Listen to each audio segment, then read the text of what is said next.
आप देख रहे हैं के न्यूज, खबरों का सारथी। नमस्कार, खबर उत्तराखंड में आप सभी का स्वागत है। मैं हूं आपके साथ गरिमा बाजपेयी। रुक करेंगे खबरों की और उससे पहले एक नजर आज के हेडलाइंस पर डालते हैं।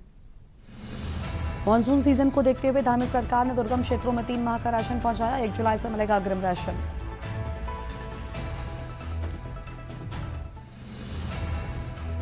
उत्तराखंड के सभी अस्पतालों, मॉल्स और होटल्स का होगा फायर सेफ्टी ऑडिट। लखनऊ अग्निकांड के बाद सीएम धामी ने दिया आदेश। उत्तराखंड के आईटीआई करने वाले अग्निवीर बनने में मिलेगी छूट। 153 सरकारी, 82 निजी आईटीआई में दाखिले की प्रक्रिया शुरू। हल्द्वानी में महिलाओं की जंग ला रही रंग। महिलाओं की प्लास्टिक के खिलाफ जंग है जारी। जूट प्रोडक्ट्स बना रही महिलाएं। केदारनाथ यात्रा ने रचा इतिहास। 67 दिनों में 40 लाख से अधिक भक्तों ने किए दर्शन।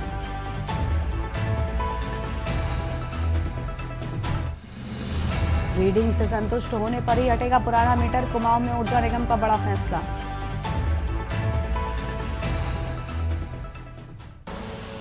आप देख रहे हैं के न्यूज, खबरों का सारथी। रुक करते हैं खबरों की ओर। प्रदेश कांग्रेस पार्टी 28 जून से परिवर्तन संकल्प अभियान शुरू करने जा रही है। अभियान के तहत कांग्रेस नेता जनता के बीच जाकर सरकार की नाकामियां गिनवाने का काम करेंगे। कांग्रेस के इस अभियान पर भाजपा ने पलटवार किया है। भाजपा प्रदेश अध्यक्ष महेंद्र भट्ट ने कहा, कांग्रेस को पहले अपने कार्यकर्ताओं से संवाद की जरूरत है, क्योंकि कांग्रेस के भीतर आपसी संवाद कम है। उन्होंने कहा, कांग्रेस अपने कार्यकर्ताओं से संवाद करे, हमें कोई आपत्ति नहीं, लेकिन बीजेपी युवा संवाद का कार्यक्रम करेगी। भट्ट ने बताया, भाजपा युवा मोर्चा हर विधानसभा में युवा संवाद आयोजित करेगा। इसमें 18 से 35 साल के युवाओं को बुलाया जाएगा।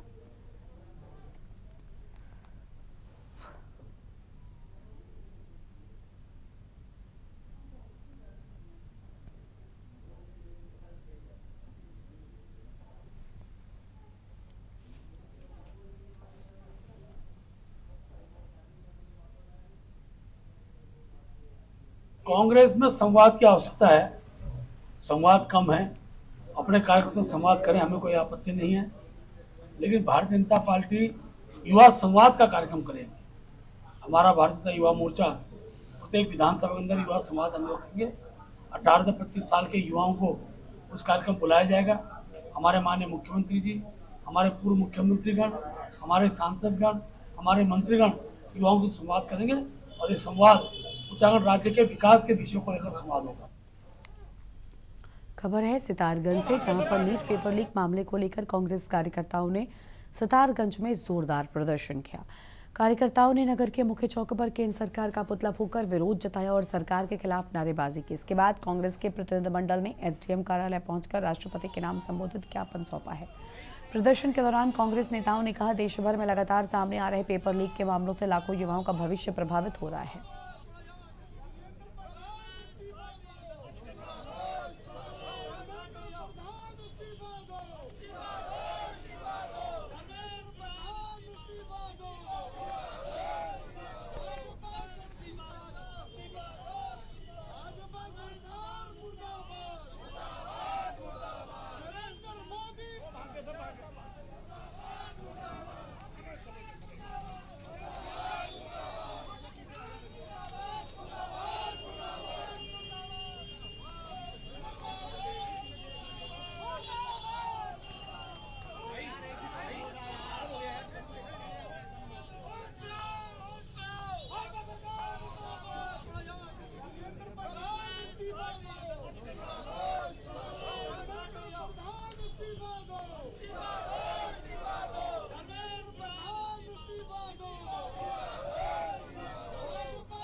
चार दिन पूरी विधानसभाओं में जिले में भारतीय जनता पार्टी के पुतले फूके जाएंगे। मोदी सरकार कहती थी कि युवा हमारा देश का भविष्य है। इस नीट पेपर लीक को लेके जिन माँ बाप ने अपना पेट काट के अपने बच्चों को पढ़ाया और ये पेपर लीक हुआ, हमारा कहना ये है कि जो भी इसके पीछे माफिया हैं उसका जिम्मेवार कौन है, उनके चेहरे उजागर होने चाहिए। और जो 20 बच्चे अपनी जान गंवा चुके हैं युवा बेचारे, उनका जिम्मेदार कौन है? ये भारतीय जनता पार्टी की सरकार अपने शिक्षा मंत्री का इस्तीफा क्यों नहीं लेती? जो इसके पीछे जो मठ बैठे हुए हैं, जो सारा ये काम करते हैं, उनको क्या नाम है उजागर क्यों नहीं करती? पुतला फूका है। हमारे देश के अंदर बार बार पेपर लीक होना और हमारे नौजवानों के जो मेहनत करते हैं रात दिन, उनके साथ भविष्य में उनके साथ लगातार हमारे नौजवानों के साथ जो ये सरकार लगातार उनकी भावनाओं से खिलवाड़ कर रही है। आज इस विरोध में हमने पुतला फूका है। शिक्षा मंत्री का लगातार हजारों लाखों नौजवान इस्तीफा मांग रहा है, मगर ये सरकार शिक्षा मंत्री को बर्खास्त नहीं कर रही है। खबर है देहरादून से, जहां पर मसूरी विधानसभा सीट से भाजपा नेता सुनीता विद्यार्थी ने अपनी दावेदारी पेश करते हुए संगठन से महिलाओं को अधिक प्रतिनिधित्व देने की मांग की है। उन्होंने कहा, भारतीय जनता पार्टी में मातृशक्ति को हमेशा ही सर्वोच्च स्थान दिया गया है और संगठन लगातार महिलाओं को नेतृत्व की भूमिका में आगे बढ़ाने का कार्य कर रहा है। सुनीता विद्यार्थी ने कहा कि पार्टी का कार्यकर्ता जमीन पर मेहनत कर संगठन को मजबूत बनाता है और चुनावों में जीत सुनिश्चित करने के लिए खून पसीना बहाता है। ऐसे में कार्यकर्ताओं की दावेदारी को भी गंभीरता से लिया जाना चाहिए। उन्होंने कहा कि वो लंबे समय से मसूरी विधानसभा क्षेत्र में सक्रिय रहकर जनता की समस्याओं को उठा रही हैं और स्थानीय मुद्दों को मुख्यमंत्री तथा पार्टी संगठन तक पहुंचाने का काम कर रही हैं। भाजपा नेत्री ने कहा कि मसूरी विधानसभा क्षेत्र में लंबे समय से किसी महिला को विधायक बनने का अवसर नहीं मिला है। ऐसे में संगठन को महिलाओं को प्रतिनिधित्व देने पर विचार करना चाहिए। उन्होंने विश्वास जताया कि अगर पार्टी नेतृत्व उन्हें मौका देता है तो मातृशक्ति के सहयोग से भाजपा को मजबूत जनादेश दिलाने में सफल रहेंगी। सुनीता विद्यार्थी ने वरिष्ठ नेतृत्व से आग्रह किया कि महिलाओं की भागीदारी बढ़ाने, उन्हें राजनीतिक नेतृत्व में आगे लाने के लिए उचित अवसर प्रदान किए जाएं।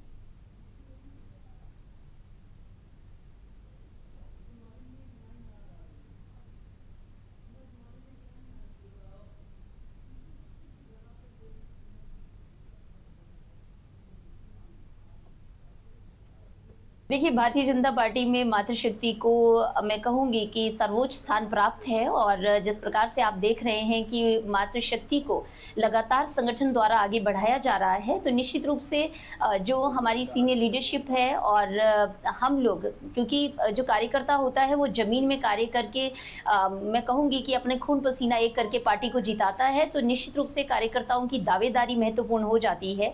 तो मसूरी विधानसभा की अगर बात करें तो हम लोग जमीनी स्तर पर काम कर रहे हैं। लोगों की आए दिन जो भी समस्याएं होती हैं उनको हम लोग माननीय मुख्यमंत्री जी तक, संगठन तक पहुंचा रहे हैं। खबर है उत्तरकाशी से, जहां जिला पत्रकार संघ के तत्वाधान में बड़कोट में आयोजित 2 दिवसीय अधिवेशन एवं सम्मान समारोह में जनपद के पत्रकारों, प्रशासनिक अधिकारियों तथा समाज के विभिन्न क्षेत्रों में उत्कृष्ट योगदान देने वाले व्यक्तित्वों को सम्मानित किया गया। कार्यक्रम में पूर्व जिला पंचायत अध्यक्ष दीपक पिंचलवाड़, जिलाधिकारी प्रशांत आर्य, पुलिस अधीक्षक श्रीमती कमलेश उपाध्याय तथा उत्तरांचल प्रेस क्लब के अध्यक्ष जय राणा ने मुख्य अतिथि एवं विशिष्ट अतिथि के रूप में शिरकत की। कार्यक्रम का शुभारंभ मां सरस्वती के प्रतिमा के समक्ष दीप प्रज्वलन एवं पुष्पांजलि अर्पित कर किया गया। इसके पश्चात आयोजित अधिवेशन में 4 धाम यात्रा में मीडिया की भूमिका विषय पर विस्तृत चर्चा भी हुई है।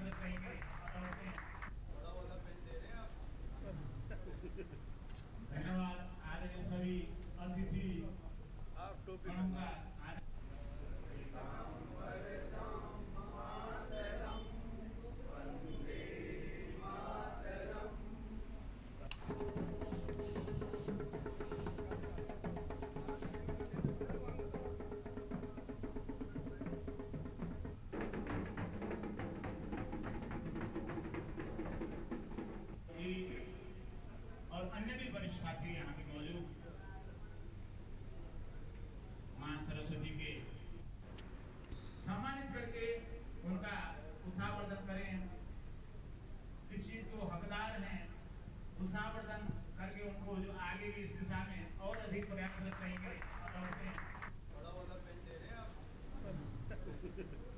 धन्यवाद। आज के सभी अतिथि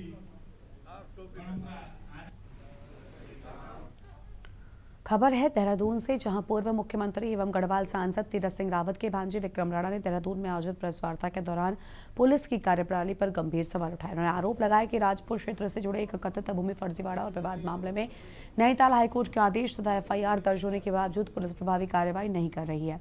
विक्रम राणा ने कहा, करोड़ों रुपए मूल्य की भूमि से जुड़े इस मामले में न्यायालय ने स्पष्ट निर्देश दिए हैं, लेकिन इसके बावजूद आरोपियों के खिलाफ अपेक्षित कार्रवाई नहीं की गई। उनका आरोप है कि मामले में जांच और कार्रवाई की गति बहुत धीमी है, जिससे पीड़ित पक्ष को न्याय मिलने में देरी हो रही है।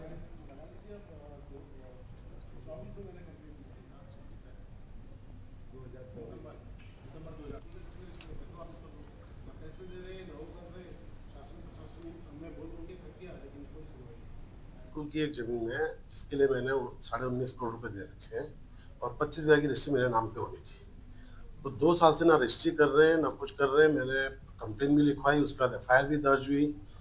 अभी 3 जून को हाईकोर्ट में फैसला भी आ गया, इनकी अंतरिम बेल कैंसिल होगी। हाईकोर्ट ने इनके ऊपर पेनल्टी भी लगाई झूठ बोलने के लिए, और उसमें तथ्य सामने आ रखे हैं जो कि हाईकोर्ट ने क्लियरली कहा है कि इन्होंने पैसे ले रखे, और इनमें से एक आदमी ने कोर्ट में कबूल भी किया है कि हमने इनसे पैसे ले रखे हैं। उसके बाद भी आज स्थिति है, 3 जून का निर्णय आया, अभी तक ना तो इसमें से किसी की गिरफ्तारी हुई ना कोई आगे कार्रवाई हुई। खबर है देहरादून से, जहां मुख्यमंत्री पुष्कर सिंह धामी ने 4 धाम यात्रा के दौरान किसी भी प्रकार की अराजकता फैलाने वालों के खिलाफ सख्त कार्रवाई की चेतावनी दी है। उन्होंने साफ कहा, कानून को हाथ में लेने वाले किसी भी व्यक्ति के साथ किसी प्रकार की नरमी नहीं बरती जाएगी, उनके खिलाफ कानूनी प्रक्रिया के तहत कार्रवाई की जाएगी। सीएम ने कहा, उत्तराखंड एक ऐसा राज्य है जो सभी को समाहित करने की संस्कृति रखता है। यहाँ हर साल बड़ी संख्या में श्रद्धालु 4 धाम यात्रा, हेमकुंड साहिब और आदि कैलाश सहित विभिन्न धार्मिक यात्राओं में शामिल होने आते हैं।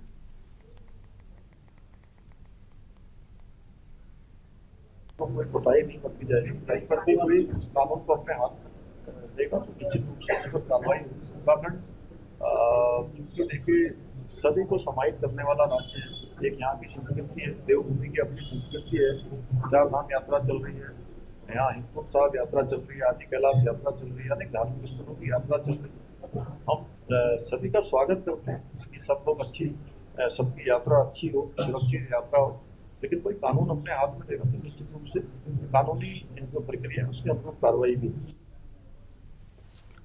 खबर है देहरादून से, जहां मुख्य अग्निशमन अधिकारी अभिनव त्यागी ने शहर की अग्नि सुरक्षा व्यवस्था को लेकर सख्त रुख अपनाया है। उन्होंने कहा कि अग्नि सुरक्षा ऑडिट विभाग की नियमित प्रक्रिया है और हर महीने समीक्षा बैठक के माध्यम से सुरक्षा मानकों के अनुपालन की निगरानी की जाती है।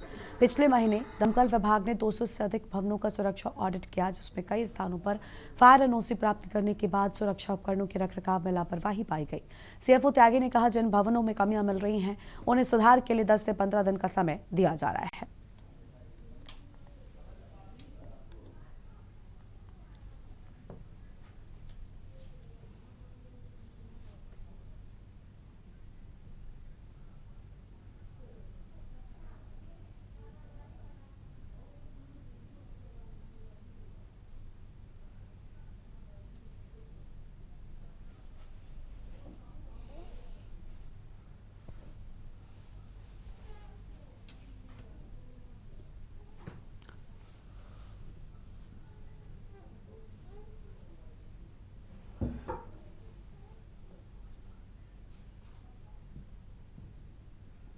लगातार हर महीने हमारी मॉनिटरिंग की जाती है, एक बैठक ली जाती है मुख्यालय के द्वारा। उसमें ये पूछा जाता है कि आपने पिछले महीने कितने संस्थान चेक किए हैं और क्या आपने उसमें प्रिवेंटिव मेजर्स लिए हैं या क्या चीज़ें आपने ठीक हुई हैं।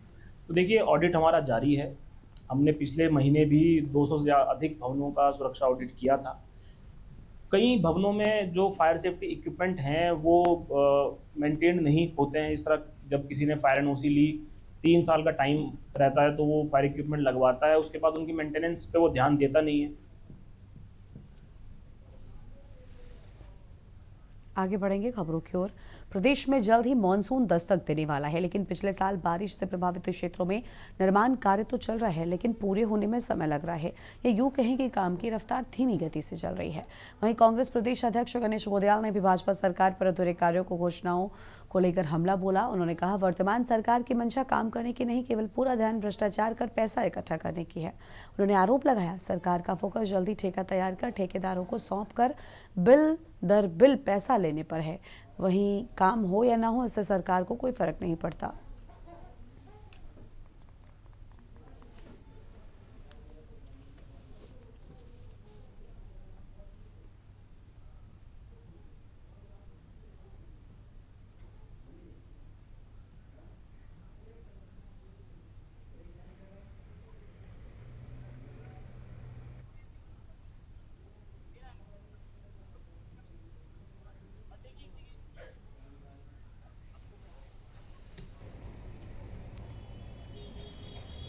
खटीमा क्षेत्र में ठेला, फड़ और फुटकर व्यापार करने वाले लोगों ने अपनी समस्याओं को लेकर मुख्यमंत्री को ज्ञापन भेजा है। व्यापारियों का कहना है, लंबे समय से सड़क किनारे और अस्थायी स्थानों पर कारोबार करने को मजबूर हैं, जिससे उन्हें आए दिन परेशानियों का सामना करना पड़ता है। ज्ञापन में व्यापारियों ने बताया कि खटीमा में फल, सब्जी, चाट, पकौड़ी, खान पान सहित छोटे छोटे व्यवसाय करने वाले लोग सालों से अपना रोजगार चला रहे हैं, लेकिन उचित स्थान उपलब्ध नहीं होने के कारण उन्हें पुरानी सब्जी मंडी, सड़क किनारे और अन्य अस्थायी जगहों पर काम करना पड़ रहा है। व्यापारियों ने मुख्यमंत्री से मांग की है कि उन्हें स्थायी रूप से ठेला, फड़ और फुटकर व्यापार के लिए भूमि उपलब्ध कराई जाए।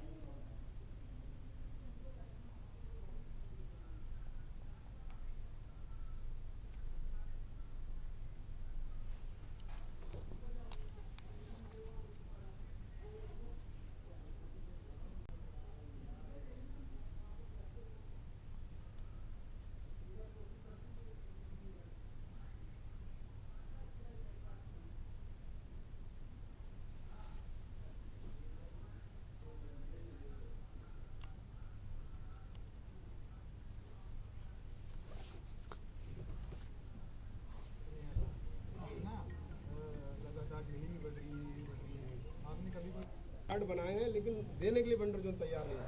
कार्ड तो बना दिए। अच्छा, अभी बड़ी मंडी गए, जो बड़ी मंडी गए उन्होंने भी सर 100 रुपये लेके उन्होंने भी एक मंडी बड़ी वाली जो मैं ये कहना चाहता हूँ कि जो हमारे खटीमा के लघु व्यवसायी हैं, जिसमें ठेका, ठेला, फड़ एवं खानपान व्यवसायी हैं, जो वर्षों से खटीमा की आर्थिक व्यवस्था को सुधारे हुए हैं। खटीमा की जो आर्थिक व्यवस्था है कहीं ना कहीं इनके आगे पीछे घूमती है और ये लोग वर्षों से ठेला लगाकर अपना जीवन यापन कर रहे हैं और समय समय पर नगर पालिका के सारे हाउस टैक्स, नगर पालिका के जितने भी टैक्स है, तय बाजारी है, लाइसेंस है, सब टैक्स जमा कर रहे हैं। लेकिन आए दिन स्थानीय प्रशासन के द्वारा जब भी अतिक्रमण के नाम पर इन गरीबों को शोषण करा जाता है तो कोई भी जनप्रतिनिधि इनकी मांग उठाने नहीं आता है। जितने भी व्यापारी, एक व्यवसायी यानी छोटे व्यापारी यानी ठेला, कपड़े वाले, ये व्यापारी हैं छोटे वाले, ये आए दिन इनको पीड़ित करा जाता है प्रशासन जरिए से। जितनी बार कम से कम 10 साल अगर कोई लगाए फड़ पे तो उसे भी कहीं ना कहीं वेंडर जोन दिया जाता है। हम लोगों को कम से कम 40 साल हो गए इस खटीमा के अंदर, लेकिन वेंडर जोन के नाम से हम लोगों को कोई व्यवस्था बनाई नहीं जाती है, लेकिन कहीं ना कहीं हम लोगों को उजाड़ दिया जाता है। देखिए, ठेला फड़ व्यापार द्वारा एक ज्ञापन माननीय मुख्यमंत्री जी को प्रेषित किया गया है हमारे माध्यम से। मुख्य मांग यही है कि इनको जो है एक स्पेस प्रोवाइड कराया जाए जहाँ पे एज वेंडिंग जोन। इसमें पूर्व में भी कार्रवाई चली है और कुछ जो लैंड है वो नगर पालिका को दी भी गई थी। इन्हीं कारणवश वो जो वेंडिंग जोन है नगर पालिका द्वारा अभी तक नहीं बनाया गया है। सितारगंज में आगामी मोहर्रम पर्व को शांतिपूर्ण, सुरक्षित और भाईचारे के वातावरण में संपन्न कराने के उद्देश्य से कोतवाली सितारगंज परिसर में पीस कमेटी की एक महत्वपूर्ण बैठक आयोजित की गई। बैठक में क्षेत्राधिकारी सितारगंज भूपेंद्र सिंह दोनी, तहसीलदार हिमांशु साह, प्रभात निरीक्षक सुंदरम शर्मा, विभिन्न समुदाय के गणमान्य नागरिकों, ताजिएदारों तथा सामाजिक संगठनों के पदाधिकारियों ने भाग लिया। बैठक के दौरान प्रशासनिक एवं पुलिस अधिकारियों ने मोहर्रम पर्व की संवेदनशीलता को देखते हुए सभी से आपसी सौहार्द, सामाजिक एकता और कानून व्यवस्था बनाए रखने में सहयोग की अपील की है। अधिकारियों ने स्पष्ट रूप से निर्देशित किया है कि सभी ताजिए निर्धारित समय और प्रशासन द्वारा तय किए गए मार्गों से ही निकाले जाएंगे तथा किसी भी स्थिति में रूट या समय में मनमाना परिवर्तन स्वीकार नहीं किया जाएगा। जुलूसों के दौरान सुरक्षा व्यवस्था, यातायात प्रबंधन, साफ सफाई, विद्युत व्यवस्था तथा अन्य आवश्यक व्यवस्थाओं पर भी विस्तार से चर्चा की गई।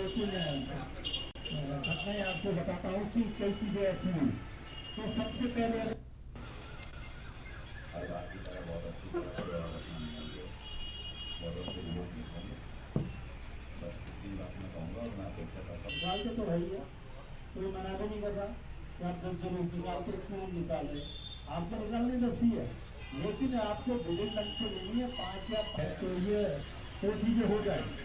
तो इसलिए विजिट रहते मैं 2-3 घटनाएं आपको बताता हूँ कि कई चीजें ऐसी हुई। तो सबसे पहले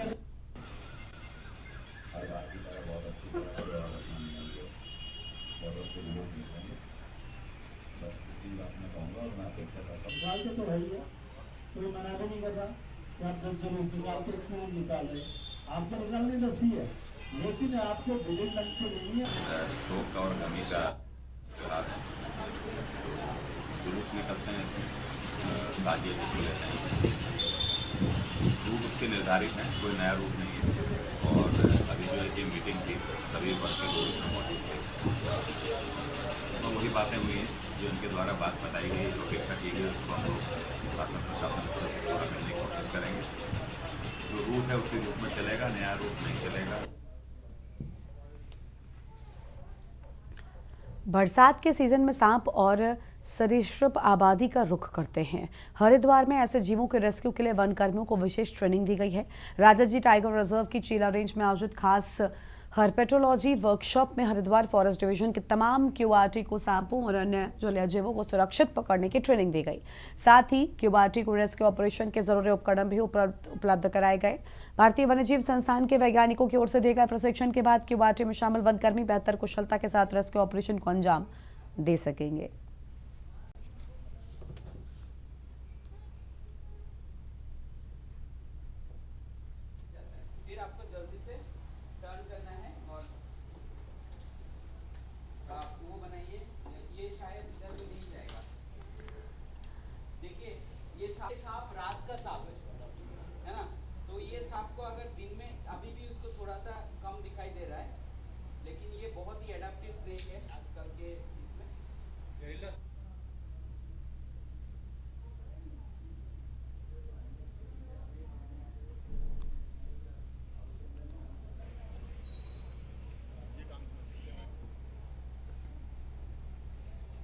अभी चीला में हमारा एक प्रशिक्षण हुआ है सांपों के विषय में। क्यूआरटी हमारे डिवीजन के जो सांप पकड़ती है उनको प्रशिक्षण दिया गया है चीला रेंज में, तो उससे उन्हें काफ़ी मदद मिलेगी। कुछ उन्हें इंस्ट्रूमेंट भी वितरण किए गए हैं उस दिन, तो देखते इस बार कोशिश रहेगी कि सांप कम से कम आए। वैसे तो हम चाहते थे कि आएंगे, तो हमारी टीम इस बार अलर्ट है। पिछले साल का जो डाटा हमारे पास है उसमें 8000 से प्लस वन्यजीव को रेस्क्यू किया था, जिसमें सांबर, चीता, सांप, मगरमच्छ सभी प्रकार के वन्य प्राणी थे।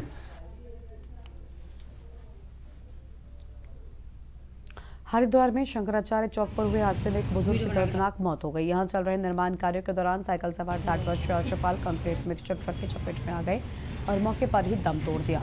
मृतक बुजुर्ग कनखल क्षेत्र के ही रहने वाले थे, जिसके बाद मौके पर पहुंचे पुलिस ने ट्रक को कब्जे में लेकर ड्राइवर को भी हिरासत में ले लिया है।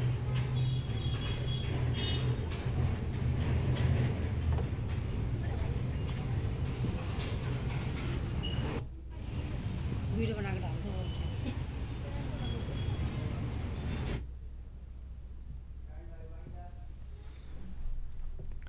इस बुलेटिन में इतना ही। देखते रहिए के न्यूज़ इंडिया। नमस्कार।